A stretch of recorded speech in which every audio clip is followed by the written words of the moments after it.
সূরা হাশরের শেষ 3 আয়াত শুনুন। বিসমিল্লাহির রহমানির রহিম।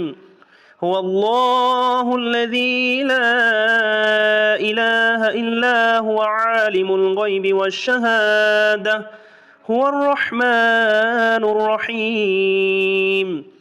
হুয়াল্লাহুল্লাযী লা ইলাহা ইল্লা হু الملك القدوس السلام المؤمن المهيمن العزيز الجبار المتكبر سبحان الله عما يشركون.